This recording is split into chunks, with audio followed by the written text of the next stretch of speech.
Hey guys, what's up? It's your girl Nicole. Welcome back to my channel, Real Talk Recovery. We talk about recovery from addiction and I share my life with you. So tonight we're going to take it back old school. I'm going to get back to my story times, you guys, because I've been slacking on the story times. But tonight I've got a good one for you, and I was inspired by somebody else's channel that I saw. Her name is Christina Randall. So y'all go check her out. She's got a lot larger channel than me, but I saw a video that she made and it made me think about the time I got interrogated. So I want you guys to listen up, go get yourself a drink, a snack or whatever, and chill out and listen to this story. So let's set the tone for you guys. The year was 2008, okay? I am full-fledged into methamphetamine addiction. I am an everyday user. I am an IV user. And I am living at the dope cook's house. I am shucking matches. I am running dope. I am delivering it. I am doing all the footwork, okay? You know, so I can get my free dope. Well, one night, me and my friend Quincy, pacemaker Quincy, black guy with a pacemaker who shot meth, we decided we were going to go to my sister's house and stay up and tweak all night long. So we did. We were kicking it all night. I mean, just getting high, hanging out. Well, we left early that morning and was driving in town to our friend, the Terry twins. Went over to the Terry twins' house. You know, got everybody high, kicked it for a little bit, geeked around, looked out the blinds, you know, what you do when you're high on meth. And then we decided we were going to load the car up and we had to get back to Nate's house because we had some stuff we had to do. We had to get some dope gassed off. So we got back in the car, pulled out of the driveway and went left on Woodlawn, was going towards Oaklawn Racetrack. When the next thing you know, woo, woo, woo, woo, I mean, it was like, you guys, when I tell you that this was so fast, you just heard, or you just seen the lights, but all you seen was like black blurs because two big old giant SUVs pulled up in front of my car and then two cop cars were behind me. And my car was still in motion and the cop grabs my driver's side door, Quincy was driving, pulls Quincy out of the driver's side and jumps in, and the cop throws my car into park. And I am like scared. They got me out on the ground. I mean, they literally threw us out on the ground, spread eagle like this, you know, patting us down while my car was still moving forward. And the cop jumped in and threw it in the park.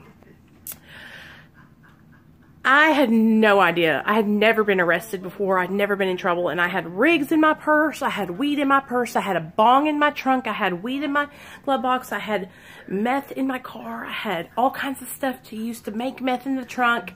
I mean, it was awful. And Quincy had grams in his sock. So they're patting us down and they found the grams in his stock. And he's over there yelling and squealing like a little bitch. And I'm over there just being quiet.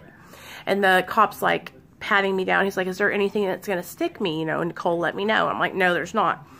Well, I forgot to tell him about the rig in my purse, and he went in my purse and found a loaded rig in there, and he was like, a loaded syringe, and he was like, man, why didn't you tell me about that? And I knew the cop because it was where I grew up was a small town. You know, I was like, I have no idea how that got in there. I don't even know whose purse that is. That's not mine. And he was like, you mean you're carrying around somebody else's purse that's got your driver's license and your social security card in it? And I was like, I don't know whose purse that is. I've never seen that purse before in my life. You know, just, y'all know how it is. So they loaded me and Quincy up, put us in the back of the police car, and took us into custody. And while we were sitting in the back seat, he looked at me and he said, when we get in there, you just make as many calls as you can to this number. And he gave me his cell phone, and I called everybody in that number. Well, they put us in two separate rooms, you guys, but the rooms were side by side each other.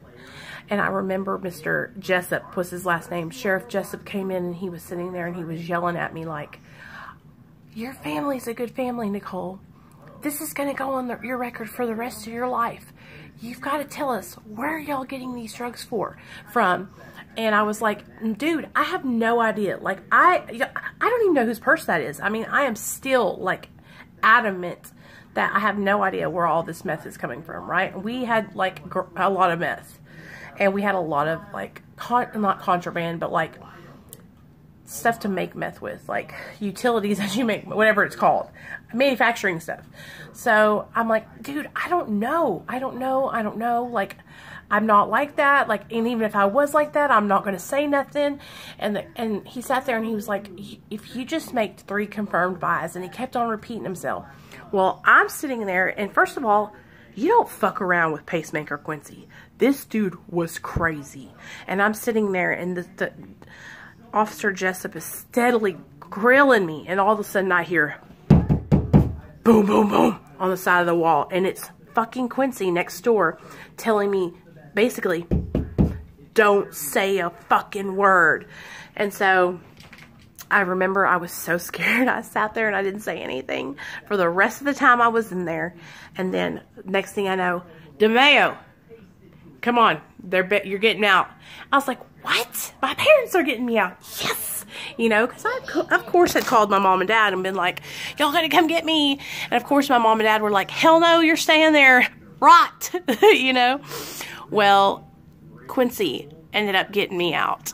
And we got out, jumped bail, and ran and got high. You know, we were like, see ya.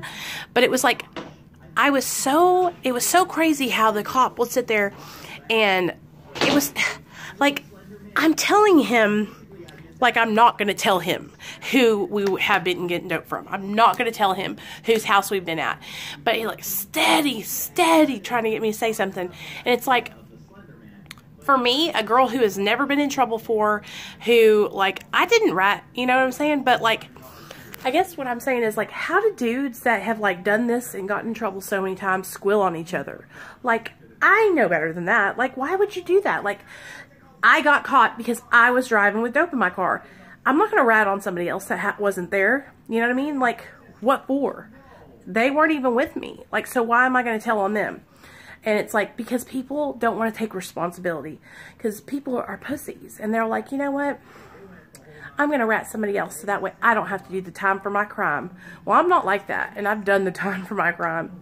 But, long story short, Quincy ended up never going back to court.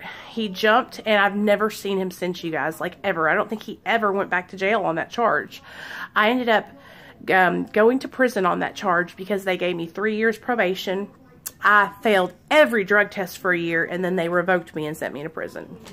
So that is my crazy interrogation story. Love y'all.